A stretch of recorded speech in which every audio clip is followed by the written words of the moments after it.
Alors, qu'est-ce qu'une invagination intestinale aiguë? Les scientifiques le résument sur l'acronyme IIA.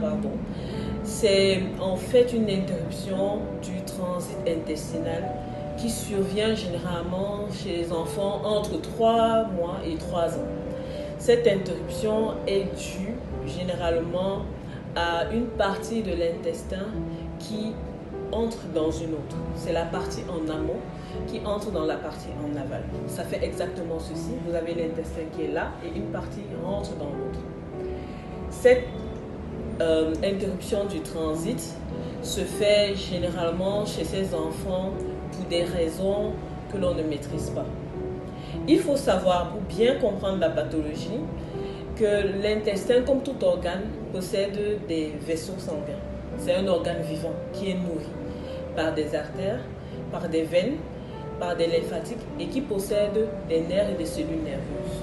C'est pour cela que souvent, lorsqu'on a mal au ventre, on a des douleurs que l'on qualifie de très intenses parce que cet organe possède des cellules nerveuses.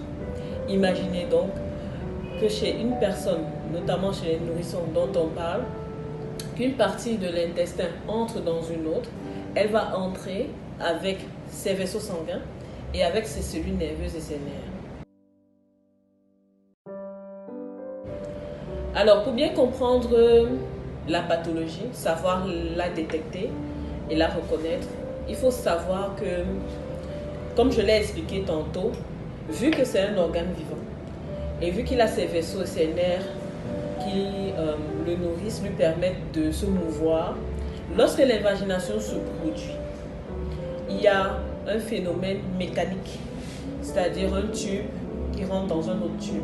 Et ce tube qui rentre dans l'autre tube vient avec ses vaisseaux sanguins, vient avec ses nerfs. Lorsqu'ils se retrouvent collés l'un à l'autre, il y a un phénomène mécanique de strangulation. Il y a arrêt de circulation sanguine, il y a arrêt de circulation veineuse. Donc à cet endroit peut se former un œdème, une inflammation.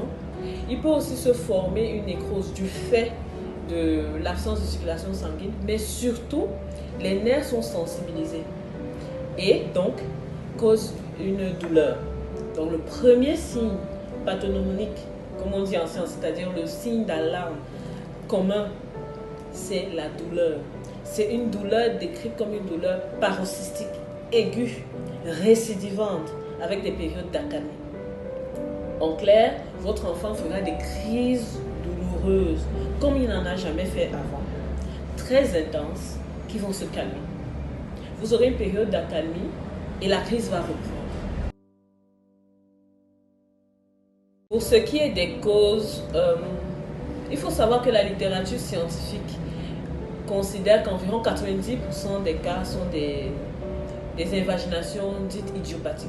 En clair, il n'y a pas de raison définie.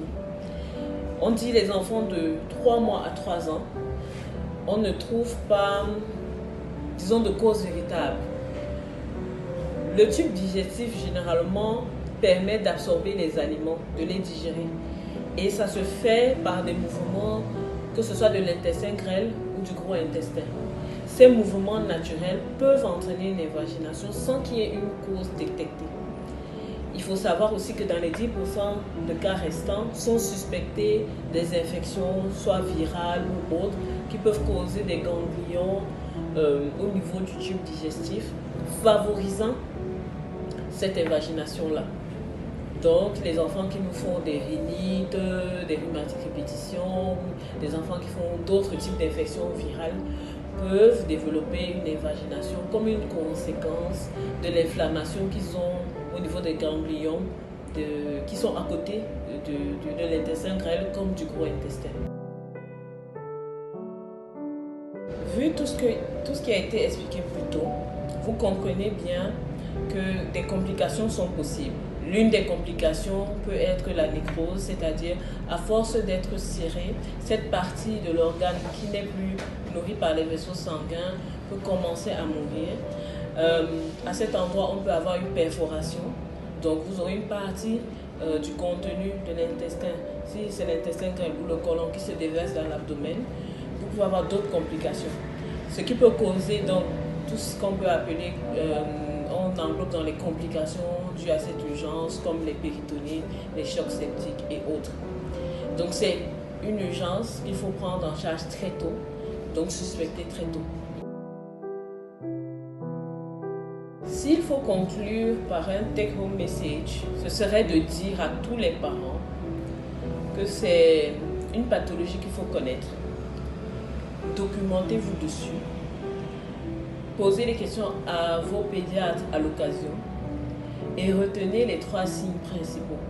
La douleur abdominale qui est très intense, très aiguë et subite, qui se calme et qui recommence.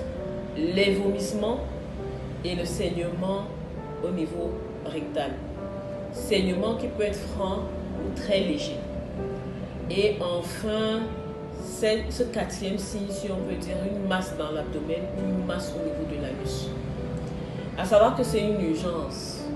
Tous les signes peuvent être associés, comme vous pouvez avoir juste 2 de tous ces signes. Et il suffit de 2 signes, par exemple une douleur abdominale et un vomissement, pour venir consulter. Ce ne sera pas forcément une évagination intestinale aiguë, mais il sera très important d'éliminer ce diagnostic, parce que ce diagnostic peut mettre en danger la vie de l'enfant. Et cela permettra de diagnostiquer autre chose s'il ne s'agit pas d'une évagination intestinale aiguë. Parce que c'est une urgence, 6 heures de temps, c'est le délai imparti avant que l'organe commence à entrer en souffrance. Donc il est primordial de ne pas prendre des douleurs abdominales des enfants associées à des vomissements à la légère ou des rectorragies chez les petits-enfants à la légère. Si j'avais un message pour vous, c'est celui-là.